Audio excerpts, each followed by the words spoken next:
Hello everybody and welcome back to SMI. Today we get to do a really cool topic that I like. It's called rewiring, really changing the way that our thought processes are. And can you take us into that a little bit? Well, we're always trying to become more Christ-like as we grow. No one in this life is ever going to reach perfection. Be like, that's it, you got it, you don't need any more tweaking, right? So there's always going to be this constant process of finding what's the faulty wiring inside your mind, your thoughts, your spirit, yanking it out, and then replacing it with new ones.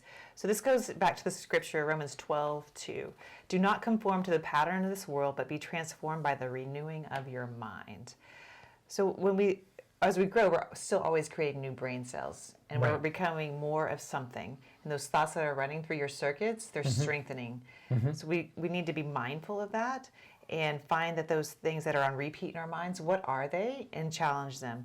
And we've been talking a lot about negativity, and how that's just got to go. There's nothing good about being negative that's going to help you out.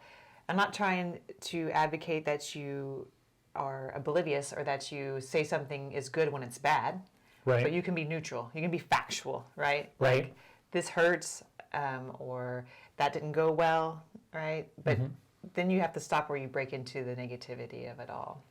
Yeah, because the negativity can end up defining you and defining how you approach how you view things. And how you view things, Right. It's because you're training your mind.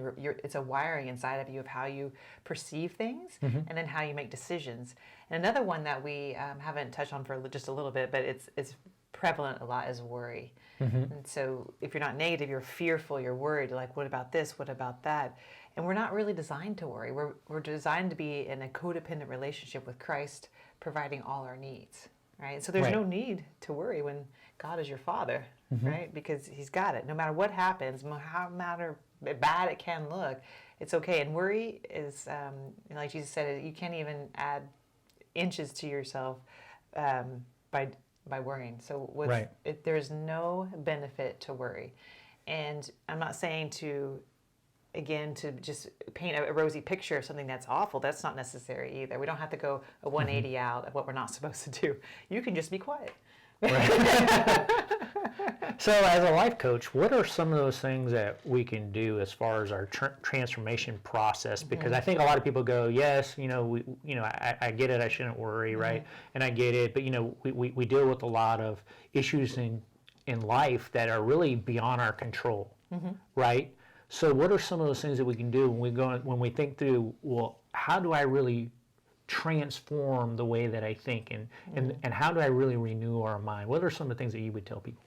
First thing you got to do is realize when you're doing the thing you shouldn't be doing, right? Like some bad habits get in your life. We've all got them, right? So you have to identify where you're being negative, where you're worrying, or where that thought is not serving you. And then you kind of have to set like a guard up at your thought door. Like, stop thought right there. Right. So you're like, okay, I have to stop. Now you're going to fight your physiology. The brain wires these certain thought patterns in there. They're very quick, right? So you have to stop it, and then you have to have something to put back in there. So when you yank out bad wiring, you got to rewire it somewhere else, right? Good. So choosing that new thought process, and it's going to feel awkward, just like any other new physical skill you try. When you first like, hey, why don't you try shooting the basketball like this, or why don't you try this new yoga pose? The first time you do it, it's like, this is just awkward, even if you're doing it right. So accepting that it's not going to feel very easy the first time you stop that thought, go this way, and force your brain to not go down that negative spiral, to not hit those same bad thoughts. So having something in there. And one of the things I used in the beginning when I would try to rewire something is Philippians 4:8. And that's finally, whatever, brothers and sisters, whatever's true, whatever's noble, whatever's right, whatever's pure, whatever's lovely, whatever's admirable, if anything is excellent, praiseworthy, think about such things. So at first, it was just, okay, I got to think about, and I would say, is it true? Is it noble? Is it right? Is it pure? Is it lovely? And I would just say the scripture over and over. Right. And then you grow from that, just like any other skill. All right, what is actually praiseworthy? Pick something in your environment. And I gave you example earlier. It's like I picked an orange, and I just really studied how God had made that orange. And it's really, the segments of it, and then inside the segment, there's even more segments that are full of nutrition and pick whatever. And all the way down to the seed, right? Yeah, whatever speaks to you that you find interesting, and then just get curious about something that God created and to really appreciate it. And then that goes into worship and having that preset in your mind, like identifying the bad thought. I'm not going to do it anymore. You have to make a decision and realize it's hurting you. And you need to put your thoughts and your energy into something else. Otherwise, you're creating this pattern in your life where you're going to keep being negative. You're going to keep being a worrier. And you can see people in different age groups, like your 40s versus your 60s. Right. Those who chose to be negative and worry, they end up to be that person more at 60 versus your happy people. And they're just like pleasant to be around 20 years later because they've spent more and more time being thinking about things that are true or knowable or praiseworthy, and they're not negative. They weren't worriers. You're going to become better at whatever you practice. Right. So if you're practicing negativity, that's what you're going to be good at. Right. So one of the things that I try to think about is guys guys and girls who serve within the military and in law enforcement. Right. A lot of what they do is they come across situations where they experience trauma. They experience a crisis, one crisis after another, right? And they start developing these negative thoughts. And some of them, they come from even before that they were Christians, right? And we are called to transform when we come into Christianity. Well, what if we're already in Christianity and we're serving in environments and we're coming across all this negativity all the time? It can make you a bitter person. It can make you really snap at people, really change the very character of what you are. And so I think that you're absolutely right. You want to be able to rip that kind of stuff out and replace it with more positive aspects of that.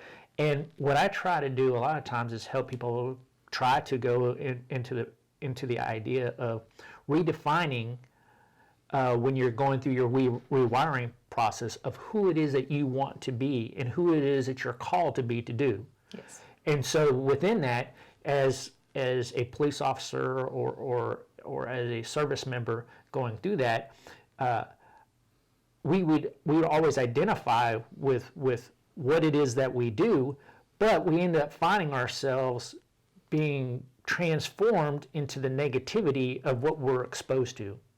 And so when I had to come out of the military, one of the things I had to do as part of my transformation process within the military, from military into ministry, I had to go into a part saying, I need to redefine who it is that I am and then start presenting myself that way to get rid of a lot of the negative aspects. Because people all go, oh yeah, you retired from the military. Like, no. Or you're just a contractor now. Like, no, that's not what I am. I am in ministry now. And people within the community now call me, hey, Chapel Mike, this, that, or another, right? But that was part of my rewiring. That was part of me transforming the thoughts and trying to take out some of the negative aspects of it so I can make a positive influence on people around me. So now people in the community go, hey, Chapel Mike, blah, blah, blah, blah. And I think I mentioned to you before, people come to me now and say, hey, what is it? Hey, can we meet tomorrow at this time and this time? And I'm like, oh, well, I also work on the side, right? But instead of being defined as being a contractor that is also in ministry, I'm actually somebody in ministry that also works full time, works for money, right? And what you've done there is you've fortified your mind, right, against attacks on that of who you're trying to be, and that's going to happen. So as you rewire, it's going to come under attack because the enemy does not want you more Christ-like. He does not want you redefining and renewing your mind, and so there's always an enemy at play, right? Right. And another added benefit of this rewiring is the second part of Romans 12:2 that goes, then you will be able to test and approve what God's will is good, pleasing, and pleasing, perfect will. So when you renew your mind, you're also going to hear God better. Oh, that's great stuff. And you know what? Also with that though, and you were talking about those attacking aspects of it. That's where I also even go back to our favorite verse with 1 Corinthians 15:58, where it says, "Therefore, brothers and sisters, stand firm. Let nothing move you. Always giving yourself fully to the work of the Lord, knowing that your labors in the Lord do not go in vain." But it's that standing firm, because you're right. People are going to remember the negativity. They're going to remember the old you, and they're going to use that against you, and they're going to attack you off of that thing. You're like, listen, I'm not defined by that anymore. And also remember, right? I want to finish this up with that your transformation is also part of someone else's transformation, more than likely. Oh, yeah, So that's good. that helps strengthen your mind. Like, not only am I changing for me, but I'm changing for everybody around me. Right. So thank you for joining us for rewiring. I'm sure we'll hit this topic again because there's many different aspects. Oh, it's such a good topic. Yeah. All right, everybody. God bless.